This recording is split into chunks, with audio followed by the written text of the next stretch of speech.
श्री हरि नारायण और महादेव के चरणों में नमन। आइए हम जानते हैं श्री हरि और महादेव के इस प्रेम को जो हमने पहले कभी ना सुना। भगवान विष्णु का स्वप्न। एक बार भगवान नारायण वैकुंठ में सोए हुए थे। उन्होंने स्वप्न में देखा कि करोड़ों चंद्रमाओं की कांति वाले त्रिशूल डमरूधारी स्वर्ण भरण भूषित सुरेंद्र वर्णित सिद्धेश्वर त्रिलोचन भगवान शिव प्रेम और आनंद तिरेक से उन्मत्त होकर उनके सामने नृत्य कर रहे हैं। उन्हें देखकर भगवान विष्णु हर्ष से गदगद हो उठे और अचानक उठकर बैठ गए। कुछ देर तक ध्यानस्थ बैठे रहे।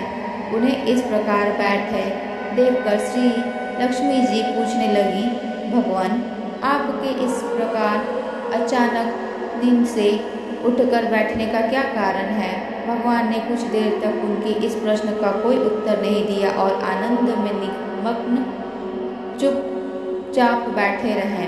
कुछ देर बाद हर्षित होते हुए बोले, देवी मैंने अभी स्वप्न में भगवान श्री महादेव का दर्शन किया है।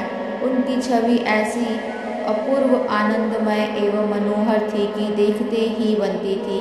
मालूम होता है कि शंकर ने मुझे स्वप्न स्मरण किया है। अहो भाग्य, चलो कैलाश में चलकर हम लोग महादेव के दर्शन करें। विचार करके दोनों कैलाश की ओर चल दिए। भगवान शिव के दर्शन के लिए कैलाश मार्ग पर आधे दूर गए होंगे कि तो देखते हैं भगवान शंकर स्वयं गिरिजा के साथ उनकी ओर चले आ रहे हैं। अब भगवान के आनंद का तो ठिकाना ही नहीं रहा। मानो घर बैठे निधि मिल गई। पास आते ही दोनों परस्पर बड़े प्रेम से मिले। ऐसा लगा मानो प्रेम और आनंद का समुद्र उमड़ पड़ा।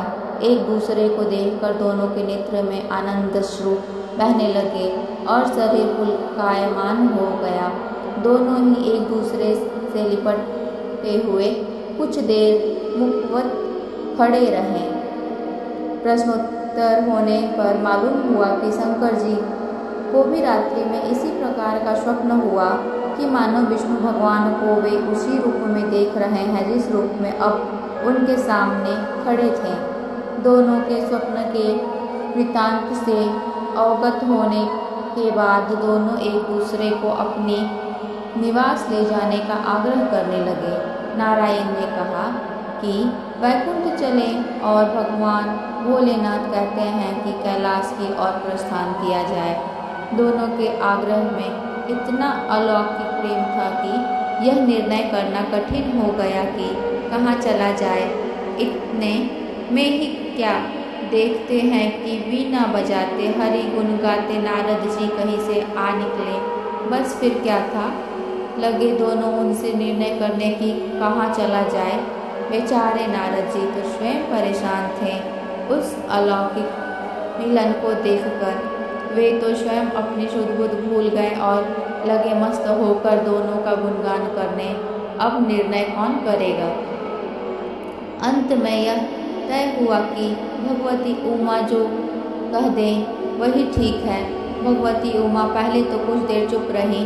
अंत में वह दोनों की ओर मुख करते हुए बोली, हे नाथ, हे नारायण, आप लोगों के निश्चल अनन्य एवं अलौकिक प्रेम को देखकर तो यही समझ में आता है कि आपके निवास अलग अलग नहीं हैं। जो कैलाश है वही वैकुंठ है और जो वैकुंठ है वही कैलाश है। केवल नाम में ही भेद है। यही नहीं, मुझे तो ऐसा प्रतीत होता है कि आपकी आत्मा भी एक ही है। केवल शरीर देखने में दो है और तो और मुझे तो स्पष्ट लग रहा है कि आपकी भार्याएं भी एक ही हैं। जो मैं हूँ वही लक्ष्मी है और जो लक्ष्मी है वही मैं हूँ।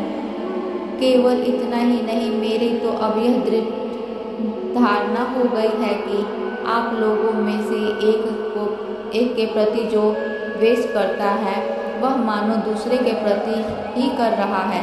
एक की जो पूजा कर रहा है वही मानो दूसरे की भी पूजा कर रहा है। मैं तो तय समझती हूँ कि आप दोनों में भेद मान जो भेद मानता है उसका चिरकाल तक घोर पतन होता है। मैं देखती हूँ कि आप मुझे इस प्रसंग में अपना मध्यस्थ बनाकर मानो मेरी प्रवचन कर रहे हैं, मुझे असमंजस में डाल रहे हैं, मुझे भुला रहे हैं। अब मेरी यह प्रार्थना है कि आप लोग दोनों ही अपने अपने लोक को पधारिए। श्री विष्णु यह समझे कि हम शिव रूप में वैकुंठ जा रहे हैं और महादेव यह समझे कि हम विष्णु रूप में कैलाश गमन कर रहे हैं। उस उत्तर को सुनकर दोनों परम प्रसन्न हुए और भगवती उमा की प्रशंसा करते हुए दोनों ने एक दूसरे को प्रणाम किया और अत्यंत हर्षित होकर अपने अपने लोक को प्रस्थान किया। लौटकर जब श्री विष्णु वैकुंठ पहुँचे तो श्री लक्ष्मी जी ने उनसे प्रार्थना की, हे प्रभु, आपको सबसे अधिक प्रिय कौन है? भगवान बोले, प्रिय, मेरे प्रियतम केवल श्री शंकर हैं। देवादिदेव देहधारियों को अपनी देह की भांति वे मुझे अकारण ही प्रिय है। एक बार मैं और श्री शंकर दोनों पृथ्वी पर घूमने निकले। मैं अपने प्रियतम की खोज में इस आशय से निकला था कि मेरी तरह जो अपने प्रियतम की खोज में देश देशांतर में भटक रहा होगा वही मुझे अकारण प्रिय होगा। थोड़ी देर के बाद मेरी श्री शंकर जी से भेंट हो गई। वास्तव में मैं ही जनार्दन हूँ और मैं ही महादेव हूँ। अगर अलग अलग दो घड़ों में रखे हुए जल की भांति मुझ में और उनमें कोई अंतर नहीं है। शंकर जी के अतिरिक्त शिव की चर्चा करने वाला शिव भक्त भी मुझे अत्यंत प्रिय है। इससे विपरीत जो शिव की पूजा नहीं करता वे मुझे कदापि प्रिय नहीं हो सकता। इस तरह जो शिव की पूजा करता है वह वैकुंठवासी विष्णु को भी स्वीकृत है और जो श्री विष्णु की वंदना करता है वह त्रिपुरारी को भी मान्य होता है। धन्यवाद।